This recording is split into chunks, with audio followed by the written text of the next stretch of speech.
Hey, how's it going, guys? This is your boy Hazzed, and today I got some kind of bad news I gotta bring you, but we gotta do it, guys. It's kind of like getting a shot. I mean, we don't want the pain, but what comes later is much worse. So obviously, we gotta do this. But anyways, guys, basically, Frosty Cats are getting an arrow to the knee, and we're gonna be gimping around. Obviously, the 10% strength nerf is definitely like a base nerf to all of our abilities. Even the ones that, of course, didn't previously get buffed. I'm going to be discussing that, where we're kind of standing when it comes to this nerf. Now, this nerf, of course, only applies to PvP. So PvEers, PvE DPS, I'm actually happy that it's going to be unaffected by that. So anyways, guys, let's jump into this video and discuss some of these points and show you how I went about this. It's who we are, it's what we do, we've come so far, and now we pay the price, so don't even cry. The world is breaking down, and I cannot leave the ground. So the PTR's target dummy obviously doesn't work, so it wouldn't scale me to the right amount of strength we would have in PvP. But so what I did is I took our base amount of strength that I've got on my character, did some math, figured out the comparison, what the changes were going to be, and basically came up with this. Alright, so check this out. So we have about 2400 strength with this build, 24-2 right here. And if I take off my boots, as you can see, I'm at 22. That's roughly about a 10% nerf. So it works out perfect for us. I did the comparison to, of course, normal to having the strength off to all my stats, all the abilities. And, of course, I put the boots back on since boots have mastery when I compared, of course, Remorseless Winter, the Howling Blast, Frost Fever damage, and Frost Strike damage. I did the belt instead because it doesn't have any mastery, so that would be unaffected by the damage of it. So guys, I wanted to talk to you specifically what kind of nerfs and what kind of buffs we're looking at.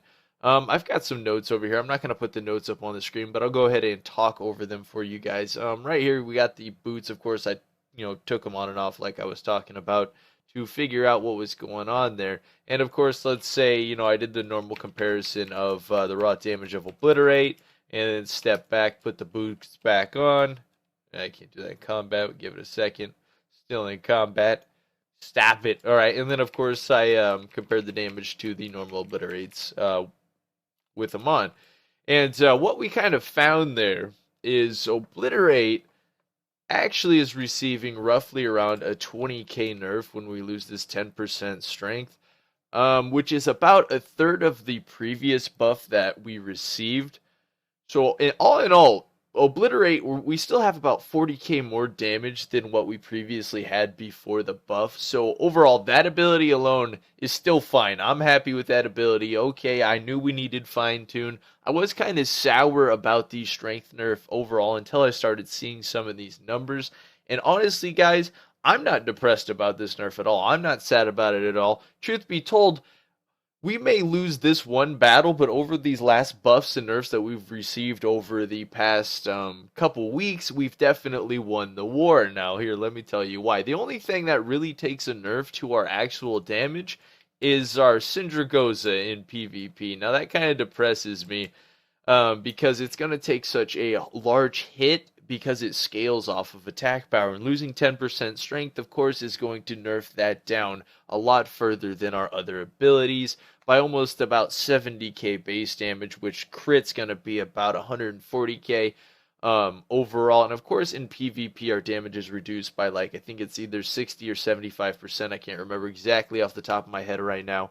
And obviously, the ability now is going to hit for, probably around 400 or 500k. Barely more than a Frost Strike and Obliterate at this point. Honestly, and that being it's on a 5-minute cooldown, it's pretty dang useless in PvP. It's going to be nice for enhancing a slight amount of burst, but as far as a global cooldown and what it's worth doing, it's almost like throwing off a Frost Scythe crit at this point, Blizzard. I don't know what you're trying to do with that ability, but you pretty much made it really, really terrible in PvP. The damage, it's almost even not worth using for the most part, because just the effects of what the other abilities can proc I would say make it worth more than the dragon in the long run, right? It's kind of funny what they did to that. Like, I really feel like that should be doing more damage, especially on a 5 minute cooldown in PvP. Like that percentage nerf was I'd say about right, but this 10% strength affecting that, I don't think that should have been affected. Like it dealt pretty small amount of damage compared to some of the other artifacts by quite a bit at this point. So I'm kind of on the fence about that one. That is probably about the negative side to that.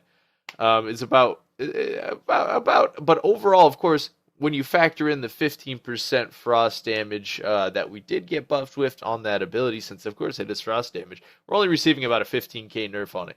So it's not terrible. So I made it sound a little worse than I should have during the beginning. I'll admit I made it a little more dramatized, but that's okay. As for Remorseless Winter, it's receiving about a 12k nerf, but understand, of course, since we got that 15% Razor Eyes buff, it's actually received a 16k buff since the previous patch before, of course, the last buff, making it deal 4k more damage than it did before. Now, understand, guys, in PvP, I wasn't doing bad at all before this buff. Like, I was doing pretty solid. I was topping charts, wasn't really having too many problems, having fun with breath. And truth be told, we're actually kind of taken back to where we were, but just a little bit ahead of there, I'd have to say, when it comes to consistent damage and a little bit of AoE.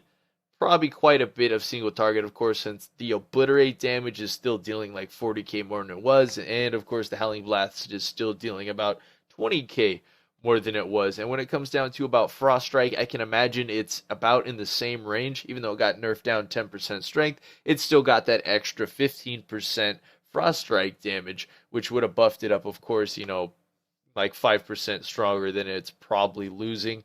Kind of on average with the others. I'd say, yeah, about 5%, maybe 5, yeah, about 5%. I'd say that's about right, since it'll add probably 15 to 20k onto that, since it hits around roughly the same as Obliterate.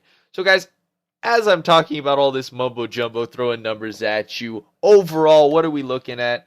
So yeah, we're definitely looking at a 10% strength nerf compared to what we were the day before. Obviously, that's obvious at this point. But what we are receiving compared to what we were 2 weeks ago, we're still sitting quite a bit higher than that on the damage scale. So overall, I'm not worried about it. I said on the last Battleground video that we were going to have to receive fine-tuning and tweaking to actually make our character correct after that, because I knew after they gave us that buff and the extra 15% after they fixed Razor Ice that there was going to be need tweaking done. So, I mean, it was expected. I mean, obviously, when they nerf Frost DKs, somebody could come up to me and tell me that the world's going to blow up, and I would probably be less depressed than when they tell me that my Frost DK was nerfed.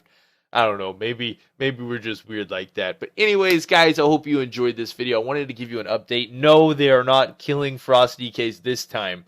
I mean, they just about did when they brought us into Legion with that big nerf. Like, I was mad. But this one, I expected it. I saw it coming. And honestly, yeah, it'll be better, because Frost DKs were just, I gotta say it, guys. We were the flavor this whole past week. Like, we were the flavor hard. So more than likely, I'll give you guys a little update on the arena, what's going on between me and Hypetown. I said in the last video if we got enough likes that we were going to do it. And of course, we are going to do it. More than likely, though, I'm not going to force him to play Frost. I'll probably let him play Unholy. Unholy got a little bit of a buff.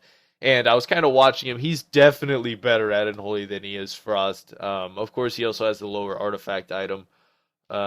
And of course, we got nerfed down a bit, so it won't be as mongoloid. And of course, Unholy has a bit extra CC that'll of course help our comp, since I'm probably going to be running consistent. I'll probably be running more breath after this, guys. I'll probably be playing the breath spec more, because they took away some of our consistent damage that made that spec really, really strong when it came to 1v1ings outside of cooldowns and things like that. But I'll probably be leaning towards the elongated breath spec a little more as of this nerf. But, oh yeah, as for Breath of Syndragoza, how's that being? It literally is basically staying the same. Like, Breath of Syndragoza is basically unaffected. So, at this point, we're still buffed from what we were before, and we're still fine in PvE. And as far as I'm concerned, we're still pretty fine in PvP, guys, and I hope you enjoyed this video. Go ahead and hit that like button if this kind of reassures you that we're not going to be burning and crying about our class for the next 3 years of our life. Anyways, guys, until next time, this was your boy Hazzed.